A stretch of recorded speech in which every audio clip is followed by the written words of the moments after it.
pertemuan yang ke-11 mata kuliah biologi dasar. Kita akan membahas mengenai hormon-hormon yang ada pada tumbuhan. Ya, dari yang kalian tahu, hormon pada tumbuhan itu banyak sekali. Misalnya itu hormon etilen untuk pemasakan buah, dan ada hormon pertumbuhan yaitu auksin dan giberelin. Dan hormon lainnya akan dijelaskan nanti di sini.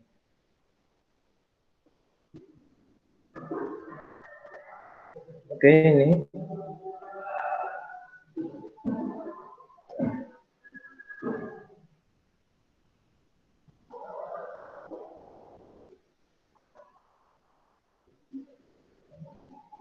Oke, ini hormon pertumbuhan pada tumbuhan atau disebut fitohormon.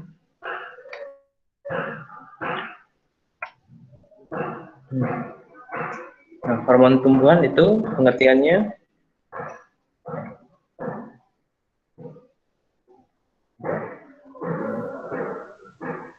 adalah sekumpulan senyawa organik, bukan unsur hara atau nutrien pada tumbuhan, baik yang terbentuk secara alami maupun dibuat oleh manusia, yang dalam jumlah yang sangat kecil itu fungsinya sangat berguna baik untuk mendorong, menghambat, atau mengubah pertumbuhan, perkembangan, dan pergerakan taksis pada tumbuhan. Jadi fungsi hormon itu pada tumbuhan itu sangat penting sekali, seperti pada manusia juga. Jadi meskipun dia jumlahnya sangat kecil, itu sangat bermanfaat sekali bagi tumbuhan untuk melakukan metabolisme tubuhnya, baik itu untuk pertumbuhan, perkembangan, atau mengatasi stres lingkungan. Biasanya kalau pada tumbuhan itu dalam mengalami stres lingkungan atau kekurangan air di musim kering, pasti dia akan menggugurkan daunnya gitu. Nah, itu di situ ada hormon yang berperan dalam mengurangi kadar penguapan. Nah, macam-macam hormon pertumbuhan pada tumbuhan, diantaranya ini ada auksin, giberelin, sitokenin, gas etilen, asam absisat, kalin, asam traumalin, poliamina, klorigen, asam jasmurat, basinolet, dan retardan. Di sini akan dijelaskan. Nah, auksin itu sendiri merupakan senyawa asam asetat dengan gugusan indol dan derivat-derivatnya atau turunannya. Pertama kali auksin itu ditemukan pada ujung koleptil kecambah gandum oleh peneliti ini Fritz. Kemudian pusat pembentukan auksin adalah di ujung koleptilnya. Auksin itu beredar ke seluruh tumbuhan dari ujung koleptil menuju ke arah basi petal, yaitu di akar. Nah, ini fungsi dari hormon auksin itu, auksin banyak merangsang perpanjangan sel-sel pada batang. Kemudian itu fungsinya juga ada kebalikannya, auksin juga itu akan menghambat perpanjangan sel-sel akar. Nah, di sini. Ini dijelaskan di sini dalam bentuk ini. Diagram di sini pada batang dia itu akan memperpanjang, pada kepingan-kepingan akar itu akan menurunkan tumbuhan akar. Nah, di sini ada satu gambar. Ini adalah pengaruh dari hormon auksin. Misalnya hormon auksin tumbuhan itu akan menyebabkan sel pada tumbuhan itu akan membelok. Ketika akar terkena langsung cahaya matahari, auksin yang dihasilkan. Pak Mas, presentasinya tetap yang slide pertama. Munculnya tetap yang slide pertama, Pak. Oh iya kan? Iya, Pak. Agak nge-lag juga, Pak. Agak nge-lag. Oh, Nah, gitu. Coba kayak gini. Oh, berarti gini aja ya. Iya sudah, Pak.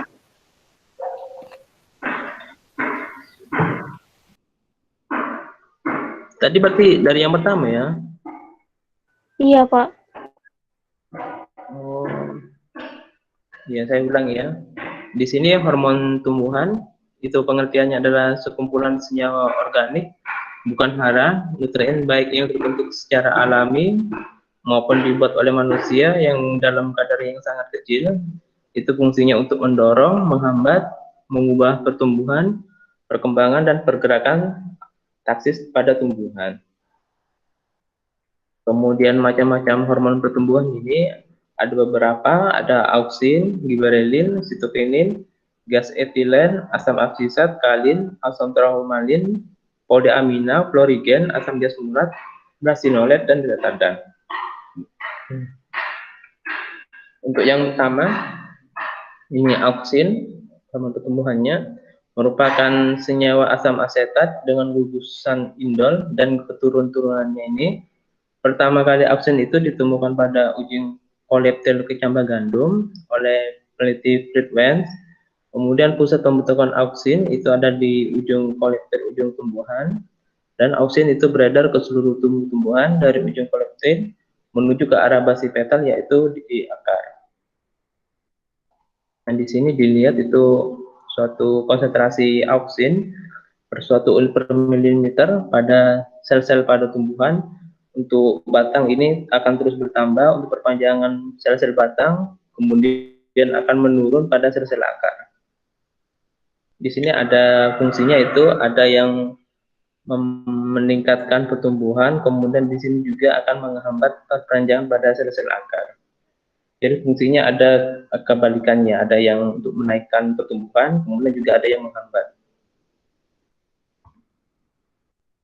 Kemudian di sini dilihat pada gambar itu ya, hormon auksin itu menyebabkan sel tanaman itu membelok, itu karena terkena cahaya matahari di akar. Kemudian auksin yang dihasilkan di ujung pertumbuhan ini akar, keduanya ini di sisi tanaman. Jika cahaya dari hanya satu sisi, auksin akan berkumpul di sisi naungan yang menyebabkan sel itu akan membelok. Kemudian ini perpanjangan sisinya itu akan menghasilkan ujung dari batang tanaman.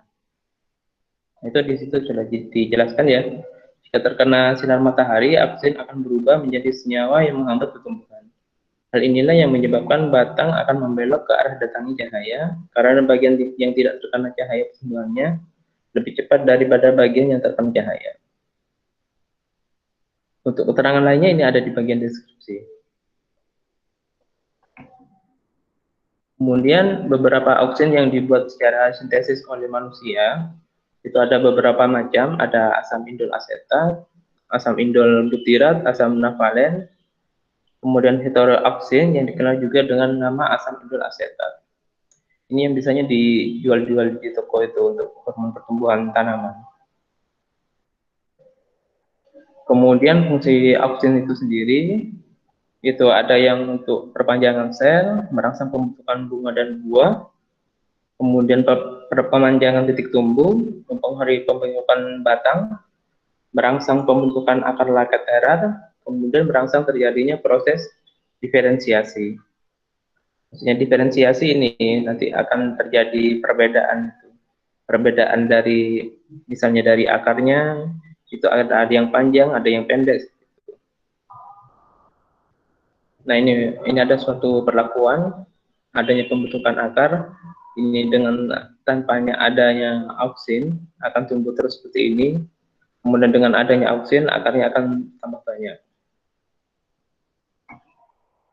Kemudian yang kedua adalah hormon giberellin, merupakan hormon yang pertama kali ditemukan pada jamur Gibberella fujikuroi yang parasit pada tumbuhan padi, ditemukan oleh Kurosawa di Jepang ini pada tahun sekian ini, secara alami terdapat pada buah dan biji saat berkecambah. Kemudian fungsi giberellin itu merangsang pembelahan sel kambium, merangsang pembungaan lebih awal sebelum waktunya, merangsang pembentukan buah tanpa biji, parthenokarpi. Maksudnya di sini ini tidak terjadi suatu penyerbukan dari sel itu jantan stigma ke kepala putik sehingga terjadi pembentukan buah, kemudian merangsang tanaman tumbuh sangat cepat sehingga mempunyai ukuran yang raksasa. Misalnya ini bisa disemprotkan pada buah labu itu ya, itu bisa direkayasa jadi ukurannya lebih besar dari normalnya. Kemudian mempengaruhi sintesis protein. Kemudian yang ketiga ini ada hormon sitokenin, merupakan kumpulan senyawa yang fungsinya mirip satu sama lain.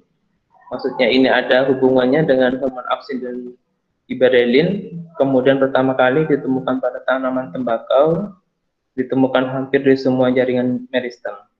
Untuk fungsinya ini, bersama auksin dan giberellin merangsang proses pembelahan sel, menunda pengguguran daun, bunga dan buah. Nah ini sehingga ini sitokin itu tentu untuk mengawetkan pertumbuhan juga sehingga dia tidak cepat tua. Kemudian mempengaruhi pertumbuhan tunas dan akar, meningkat daya resistensi atau ketahanan terhadap pengaruh yang merugikan dari lingkungan, misalnya adanya suhu rendah, kemudian infeksi virus, kemudian gulma dan radiasi. Kemudian menahan menguningnya daun dengan jalan membuat kandungan protein dan klorofil yang seimbang dalam daun. Kemudian untuk mempercepat pertumbuhan memanjang. Nah ini yang paling banyak diketahui, gas etilen merupakan hormon tumbuh yang dalam keadaan normal berbentuk gas. Pembentukan gas etilen itu dipengaruhi oleh oksigen dan dihambat oleh karbon dioksida. Fungsi gas etilen itu sendiri yaitu memecahkan dormansi pada tanaman, misalnya pada ubi dan kentang, mempercepat pematangan buah, mendukung terjadinya absisin pelapukan pada daun, menghambat pemanjangan akar pada beberapa spesies tanaman, dan dapat menstimulasi pemanjangan batang. Kemudian untuk menstimulasi perkecambahan, mendukung terbentuknya bulu-bulu akar, kemudian interaksi antara etilen dan auksin akan memacu proses pembungaan. Kemudian ada ini hormon absisat, ada yang masuk ya?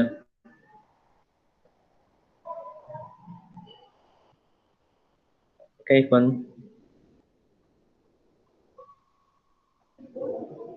Apa ya nanti untuk anunya nanti bisa dilihat nanti di video. Kemudian untuk asam absisat merupakan hormon tumbuh yang hampir selalu menghambat pertumbuhan, baik dalam bentuk menurunkan kecepatan maupun menghentikan pembelahan dan pembayangan sel bersama-sama. Kemudian ini merupakan senyawa inhibitor yang bekerja antagonis dengan auksin dan giberellin. Jadi bila auksin dan giberellin ini mendukung pertumbuhan tanaman, sedangkan ini asam absisat adalah hormon yang menghambat pertumbuhan. Meskipun menghambat pertumbuhan itu pasti ada gunanya. Misalnya secara alami ini konsentrasi asam absisat itu akan dipicu oleh adanya stres oleh lingkungan, misalnya kekeringan, sehingga tidak terjadi pertumbuhan. Bila tidak terjadi pertumbuhan, otomatis itu nutrisi yang ada di dalam tumbuhan itu untuk untuk sebagai antibodi tanaman menghadapi stres lingkungan. Kemudian fungsi asam absisat itu menghambat perkecambahan biji, mengurangi kecepatan pembelahan dan pemanjangan di daerah titik tumbuh, memacu pengguguran daun pada saat kemarau untuk mengurangi penguapan air, mengurangi kecepatan pembelahan dan pemanjangan sel, bahkan menghentikannya. Kemudian ada yang memicu berbagai sel tumbuhan untuk menghasilkan gas etilen dan membantu menutup stomata untuk mengurangi penguapan. Lanjut kita ke hormon kalin. Kalin merupakan hormon yang mengurangi pembentukan organ, dihasilkan pada jaringan meristem. Berdasarkan organ yang pendengarannya, kalin dibedakan atas ini, disokalin mempengaruhi pembentukan akar, kaulokalin mempengaruhi pembentukan batang, filokalin mempengaruhi pembentukan daun, antokalin mempengaruhi pembentukan bunga dan buah. Kemudian ada asam traumalin. Hormon asam traumalin disebut sebagai hormon luka atau kambium karena hormon ini berperan apabila tumbuhan mengalami kerusakan jaringan. Jika terluka, tumbuhan akan merangsang sel-sel di dalam luka menjadi bersifat meristem lagi sehingga mampu mengandalkan pembelahan sel untuk menutup luka tersebut. Pembunuhan ini disebut restorasi atau regenerasi. Peristiwa ini dapat terjadi karena adanya asam traumalin. Jadi ini misalnya pada manusia itu untuk menutup lukanya itu biasanya ada sel darah putih dan trombosit untuk menutup lukanya, kemudian bukan jaringan baru, tidak ada tumbuhan ini, ada hormon asam traumalin yang sehingga pada daerah tertentu yang terjadi luka itu akan menimbulkan getah getah untuk menutup lukanya sehingga tidak akan adanya masuk suatu makhluk hidup yang merugikan, dan setelah ditutup akan tumbuh jaringannya kembali. Kemudian ada hormon poliamina, memiliki peranan besar dalam proses genetik yang paling mendasar seperti sintesis DNA dan ekspresi genetika, kunci dari migrasi sel, perkembangbiakan, dan diferensiasi pada tanaman dan hewan. Mewakili kelompok hormon pertumbuhan tanaman, namun juga memberikan efek pada kulit, pertumbuhan rambut, kesuburan, tempat menyimpan lemak, kemudian perawatan pankreas, dan pertumbuhan degenerasi dalam mamalia. Kemudian sebagai pengatur pertumbuhan tanaman. Kemudian ada hormon florigen, hormon yang mengacu pembentukan bakal buah. Ketika periode gelap lebih lama dibanding periode terang, maka sintesis hormon florigen lebih banyak dan bakal buah akan tumbuh lebih cepat. Kemudian ada hormon asam jasmurat. Di sini fungsinya menghambat pertumbuhan beberapa bagian tumbuhan. Kemudian fungsinya juga sangat kuat mendorong pertumbuhan daun. Kemudian ada hormon prasinoler. Fungsinya meningkatkan laju perpanjangan sel tumbuhan, menghambat penuaan daun, mengakibatkan lekuk pada daun rumput-rumputan, menghambat proses gugurnya daun, menghambat pertumbuhan akar tumbuhan, meningkatkan ketahanan pucuk kepada stres lingkungan, menstimulasi perpanjangan sel di pucuk tumbuhan, merangsang pertumbuhan pucuk tumbuhan, merangsang diferensiasi xilem tumbuhan. Di sini maksudnya diferensiasi itu pada xilem tumbuhan itu banyak, jadi dia akan terbentuk suatu xilem pada sel akar, batang, dan daun. Gitu. Kemudian menghambat pertumbuhan pucuk pada saat musim kemarau dan kekurangan karbohidrat. Kemudian ada hormon retardan, fungsinya itu merangsang pertumbuhan tunas anakan dengan cepat dan serentak. Oke, itu presentasi saya. Saya lanjut ya ke videonya, biar tidak bingung. Ya, Pak.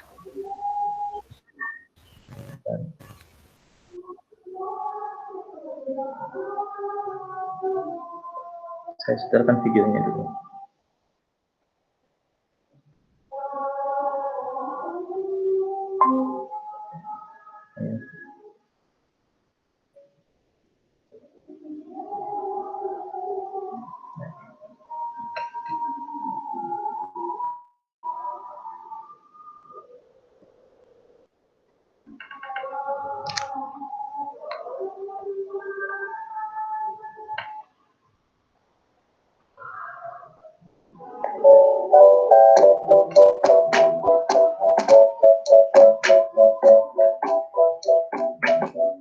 Kembali lagi bersama Dunia Biologi. Kali ini kita akan membahas tentang hormon-hormon pada tumbuhan. Hormon yang dihasilkan oleh tumbuhan disebut fitohormon. Para ahli biologi telah berhasil mengidentifikasi 5 jenis hormon utama yang terdapat pada tubuh tumbuhan. Ini dijelaskan yang pertama adalah auksin. saja. Hormon ini ditemukan oleh Frits Wern, seorang ahli fisiologi Belanda pada tahun 1928. Hormon auksin dihasilkan oleh tanaman pada daerah meristem seperti pucuk batang dan ujung akar. Auksin dapat pula dijumpai pada tunas, daun muda, bunga, ataupun buah. Hormon auksin yang paling dikenal adalah IAA atau indol acetic acid yang strukturnya mirip dengan struktur asam amino triptofan. IAA disintesis di meristem apikal, daun-daun muda, dan juga biji.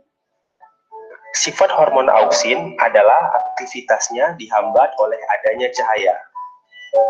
Berikut ini adalah fungsi lengkap dari hormon auksin bagi tanaman. Hormon auksin merangsang dominansi apikal, yaitu pertumbuhan kuncup apikal yang sangat cepat sehingga menghambat pertumbuhan kuncup lateral yang ada di bawahnya. Kuncup apikal yang sedang tumbuh menghasilkan hormon auksin. Sementara itu, kerja auksin dihambat oleh adanya cahaya. Apabila sebagian kuncup apikal diarahkan pada cahaya matahari, akan terjadi pengangkutan auksin dari bagian yang terkena cahaya ke bagian yang terlindung dari cahaya. Pada keadaan demikian, auksin akan merangsang pertumbuhan sel-sel pada bagian yang terlindung tersebut. Pada saat yang bersamaan, pertumbuhan sel-sel pada bagian yang terkena cahaya matahari akan terhambat karena konsentrasi auksin yang rendah. Akibatnya batang akan tumbuh melengkung ke arah datangnya cahaya matahari. Hormon yang kedua adalah giberelin. Giberelin pertama kali diekstrak dari jamur Giberelia fujikuroi. Itulah sebabnya hormon tersebut dinamakan giberelin. Jamur Giberelia fujikuroi adalah jamur yang biasa menyerang tanaman padi dan menyebabkan padi mengalami pemanjangan ruas-ruas yang berlebihan. Hal tersebut menyebabkan tanaman padi lebih mudah rebah dan ambruk. Lebih dari 100 giberelin yang berbeda telah diidentifikasi pada tumbuhan. Akar dan daun muda merupakan tempat utama produksi dari giberelin. Salah satu efek penting giberelin pada tumbuhan adalah merangsang pembelahan dan perpanjangan sel di batang. Biasanya, kegiatan tersebut ditingkatkan oleh auksin. Selain itu, bersama auksin, giberelin dapat mempengaruhi perkembangan buah. Berikut ini adalah fungsi lengkap dari hormon giberelin. Hormon yang ketiga adalah sitokinin. Sitokinin adalah pengatur pertumbuhan yang merangsang pembelahan sel atau sitokinesis. Sitokinin alami dihasilkan ketika jaringan tumbuh secara aktif, biasanya di akar, embrio, dan buah. Ada beberapa macam sitokinin yang telah diketahui, diantaranya kinetin, zeatin, dan benzil aminofurin. Berikut ini adalah fungsi lengkap dari hormon sitokinin. Yang keempat adalah asam absisat. Asam absisat dihasilkan oleh daun, ujung akar, dan batang, serta diedarkan oleh jaringan pengangkut. Biji dan buah juga mengandung asam absisat dalam jumlah yang tinggi, tetapi tidak diketahui apakah asam absisat disintesis atau diedarkan ke biji dan buah. Asam absisat disebut juga sebagai hormon stres, karena memiliki sifat menghambat pertumbuhan tanaman. Berikut ini adalah fungsi dari asam absisat. Yang kelima adalah etilen. Etilen merupakan satu-satunya hormon tumbuhan yang berbentuk gas, tidak berwarna, dan tidak berbau. Etilen dihasilkan oleh ruas-ruas batang, buah yang matang, dan jaringan yang menua. Berikut ini adalah beberapa peranan dari etilen. Nah, kalau kalian perhatikan, banyak aspek pertumbuhan dan perkembangan pada tumbuhan yang dipengaruhi oleh dua atau lebih hormon. Hormon-hormon tumbuhan dapat saling berinteraksi untuk memperkuat pengaruh hormon lainnya. Ini disebut juga sebagai sinergisme. Kita ambil contoh giberelin dan auksin bersinergisme dalam proses pemanjangan batang. Sebaliknya, ada juga pengaruh hormon tumbuhan yang dapat saling berlawanan, disebut antagonisme. Contohnya pada kasus sitokinin dan auksin. Sitokinin merangsang pertumbuhan kucing lateral, sedangkan auksin mempertahankan dominansi apikal. Namun ada juga beberapa kasus di mana hormon saling berantagonisme pada awalnya, kemudian berubah menjadi saling bersinergisme. Contohnya adalah etilen. Etilen yang dihasilkan oleh daun merupakan pengatur pengguguran daun.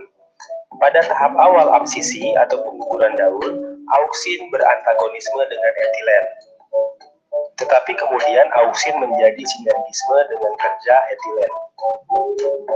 Sekian pembahasan kita kali ini tentang hormon pada tumbuhan. Jika ada yang ingin ditanyakan, silakan tulis di kolom komentar ya. Terima kasih.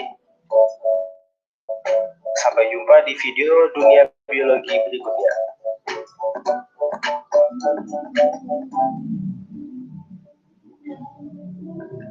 Oke, ada yang mau ditanyakan dari materi hormon tumbuhan?